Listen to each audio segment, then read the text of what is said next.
근로자에게 안심을 주는 산재보험입니다. 네, 근로복지공단에서 박종길 이사장님께서 나와주셨습니다. 바쁜 시간 함께해 주셔서 진심으로 감사합니다. 산재보험에 대해서 자세히 청해 듣겠습니다. 네. 예, 반갑습니다. 근로복지공단 이사장 박종길입니다. 여러분 대다수가 아마 근로복지공단에 대해서 아시는 분은 많지 않을 것으로 생각이 되는데요. 오늘 그 두 분의 사연을 듣고 좀 굉장히 감동스럽고 저 스스로 많이 느꼈습니다. 두 분 대단하시고요. 네. 맞아요. 125층 바깥으로 나가실 수 있으실 것 같아요. 못 나갈 것 같아요. 그러니까 저는 뭐 2층에서도 급시 나서 못 나가거든요. 샌드위치 한번 드셔보실래요? 아니요. 김지선님이 많이 드시고요. 저는 안에서 먹겠습니다. 근로복지공단은 두 분과 같이 아주 열심히 일을 하시는 분들을 위해서 여러 가지 서비스를 해드리고 있습니다. 그중에 하나가 산재보험과 고용보험이고요. 또 하나는 긴급생활안정자금도 대출해드리고 있습니다. 네. 아주 저리로. 그중에 가장 중요한 것은 오늘 주제하고도 일맥상통한데요. 산재보험이 되겠습니다. 여러분 집안에 가장도 계시고 일을 하는 자녀분도 있잖아요. 일을 하다가 아프거나 다치면 어떤 일이 생기겠습니까? 치료비도 걱정이 되고, 그렇죠? 생활비도 걱정이 되고, 그렇죠. 또 내 미래는, 또 자녀들의 미래는 어떻게 될지 걱정도 되지 않습니까? 이런 걱정을 덜어드리는 것이 산재보험입니다. 근데 많은 분들이 아니 건강보험이 있는데 굳이 산재보험이 필요할까 이렇게 생각하시는 분들이 있더라고요. 맞아요. 네. 그래서 오늘 그 두 보험을 좀 비교하면서 설명드리도록 하겠습니다. 네, 사실 어떻게 보면 남의 얘기처럼 들리지만 저도 20년 전에 독도에 출장 갔다가 네. 산에서 굴러 떨어졌어요. 턱뼈가 부러졌거든요. 그래서 턱에 깁스를 하고 2달을 지낸 적이 있어요. 그때 저도 산재보험의 덕을 봤습니다. 그러셨구나. 아무래도 송 소장님도 건설 현장 위험하니까 산재보험에 대한 관심이 많으실 것 같아요. 네, 송정원 씨 어떠세요? 사실 좀 최근에 이제 무거운 그 자재를 들다가 허리 디스크. 그러니까 아까 터져서 디스크 있다고 디스크 그러잖아요. 아, 그래서 입원도 하셨어요? 네, 그럼 산재 처리하셨어요? 하셨어요? 못했어요. 왜요?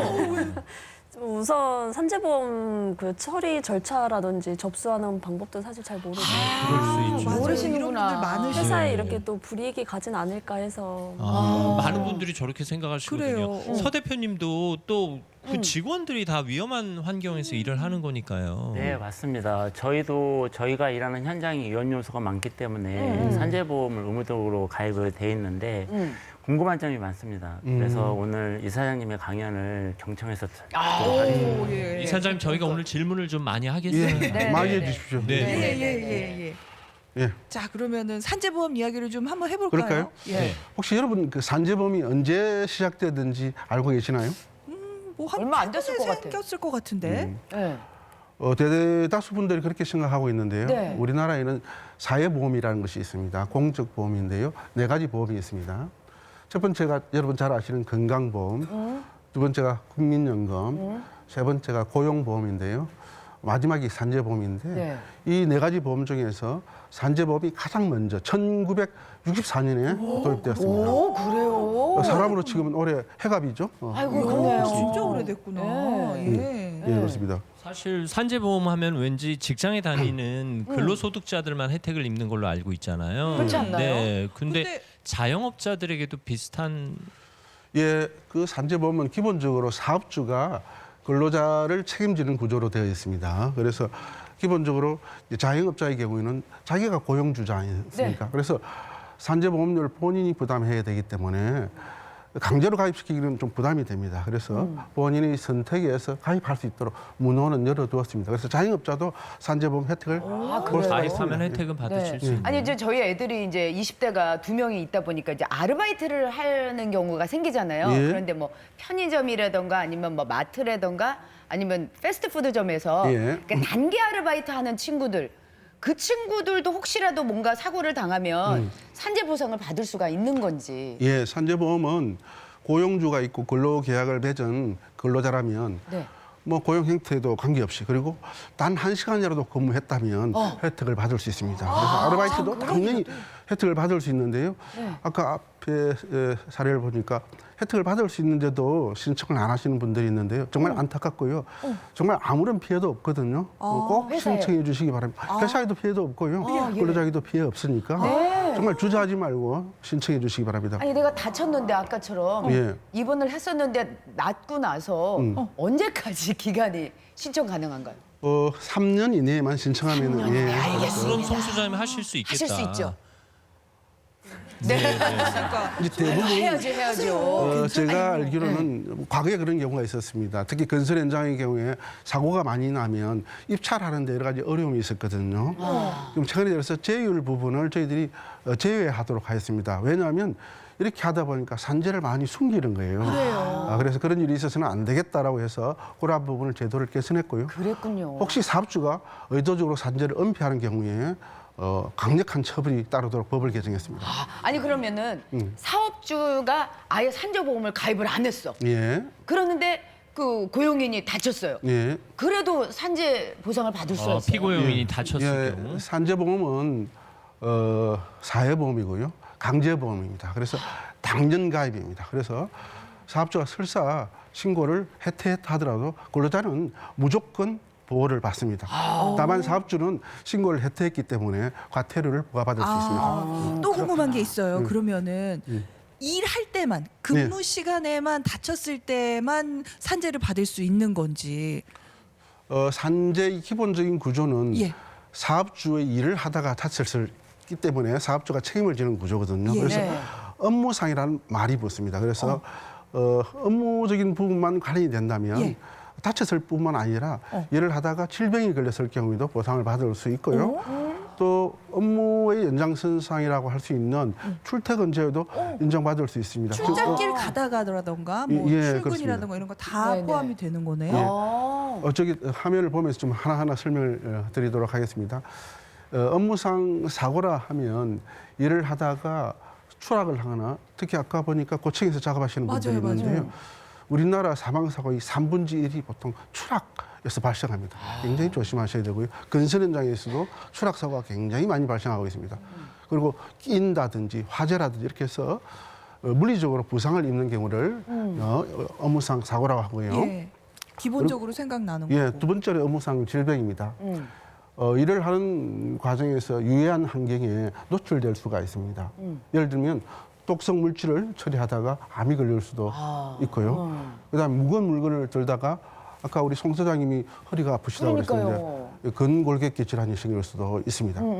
그리고 김지선 씨처럼 열심히 일하다가 가로로 인해서 뇌 심혈관 질환이 걸릴 수도 있거든요.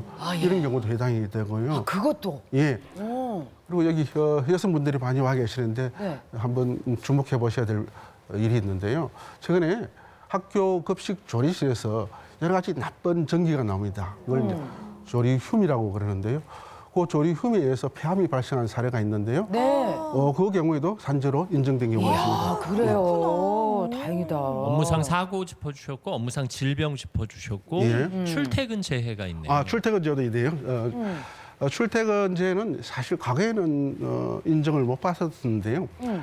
출퇴근제도 사실은 업무의 연장선상이라고 볼 수 있습니다. 그래서 2018년부터 출퇴근 중 발생한 사고도 다 산업재해로 보상을 받을 수 있고요. 이 경우는 뭐 대중교통도 해당이 될 수 있고, 그리고 자기 자가용일 수도 있고, 도보로 출퇴근을 하다가 사고를 당하더라도 다 보상을 받을 수 있습니다. 저는 걸어서 출근하는데 걸어서 출근하는 과정에서 사고가 나거나 예, 다- 자전거로 출퇴근하는 경우가 당연하죠. 많잖아요. 그럼 회사를 가는 길이다 하면 집 밖을 나서는 순간부터 적용이 되는 건가요? 예.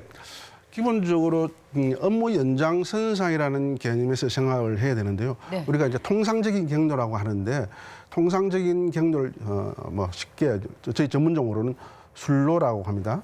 그 경로를 이탈하는 경우, 예를 들면 장시간 학원을 간다든지 중간에 헬스장을 장시간 간다든지 개인 모임을 위해서 장시간 다른 경로를 둘러서 간다든지 이 경우는 혜택을 못 받을 수가 있습니다. 그러면 회식하러 가는 건 어떻게 해요? 회식 같은 경우는 많은 분들이 질문을 주시는데 회식도 이렇게 공적인 업무인 경우는 인정을 받습니다. 예를 들면 회사 행사로서 이루어지는 예. 단합 회의라든지 행사를 전체 그럼 직장 상사가 주도하여 이루어지는 회식은 공식적인. 사실은 업무라고 볼 수가 있거든요. 그 경우는 해당이 되고 뭐 자기들끼리 자발적으로 하는 회식 있잖아요. 오늘 뭐 네네네. 우리끼리 오늘 그 한번 경우는 안 한잔 됩니다. 할까? 그거는 안 그게- 되는구나. 예. 일리 있는 원칙이 있겠죠. 업무적으로 연관이 되어야 보호를 받을 수 있다는 것입니다. 그렇군요. 그러면은 이거 응. 산재 아까 어떻게 하는지 몰라서 소장님도 신청을 못했다고 하는데 예. 어떻게 신청하는 거예요? 그래서 기본적으로 업무적으로 관련이 있다는 부분을 기록으로 남겨두는 게 좋으신데요. 네네. 혹시 뭐 기록이 안 돼 있더라도 저희 직원들이 친절하게 잘 조사를 해서 억울한 일이 없도록 해드립니다. 근로복지공단에 일단 그리고 전화라도 하면 그리고 신청은 아주 쉽습니다. 병원에서 그냥 모든 병원에 산재 담당자들이 있거든요. 있어요. 의뢰를 하면 되고요. 혹시 병원에 산재 지정 병원이 아닌 경우에는 인터넷으로 신청할 수도 있고 또 저희 지사에 직접 방문해서도 됩니다. 아니 지금 아까 금방 산재 지정병원이라고 말씀하셨는데 예. 그게 뭐예요? 이렇게 보통 보면 사시는 곳이 다양하지 않습니까? 네네네. 그래서 본인이 사는 곳에서 가까운 곳에 보다 쉽게 그리고 본인이 원하는 병원에서 치료를 받을 수 있도록 대학병원이라든지 종합병원 등 6,100개 기관하고 저희들이 협약을 맺어서 산재 지정병원이라고 운영하고 있습니다. 네. 근데 뭐 아무리 의무가입이라고 해도 이거 신청할 때 이제 고용주 눈치가 보이긴 네, 그렇죠, 보이거든요. 그렇죠. 이게 사전에 고용주 승인을 받아야지 이게 신청이 가능한 거 아닐까라는 걱정도 드는데. 옛날에는 업무 관련성을 사업주로부터 확인하기 위해서 도장을 받아오라고 했습니다. 예. 네. 그러다 보니까 근로자들이 굉장히 눈치를 보는 거예요. 그렇지. 그래서 최근에 그 제도를 없앴습니다. 그래서 전혀 눈치 볼 필요 없이 그냥 오시면 됩니다. 사업주의 확인 필요 없습니다. 오 그래요. 그러면 이제 인정됐어요. 예. 뭐 보상은 어떤 식으로 받을 수 있는 거예요? 시간이 많지 않은 것 같아서 간단하게 말씀드리겠는데요. 건강보험과 비교하겠습니다. 먼저 요양급여는 치료비인데요. 전액을 지원해 줍니다. 건강보험은 자기 부담금이 있지 않습니까? 산재보험 전액 지원하고요.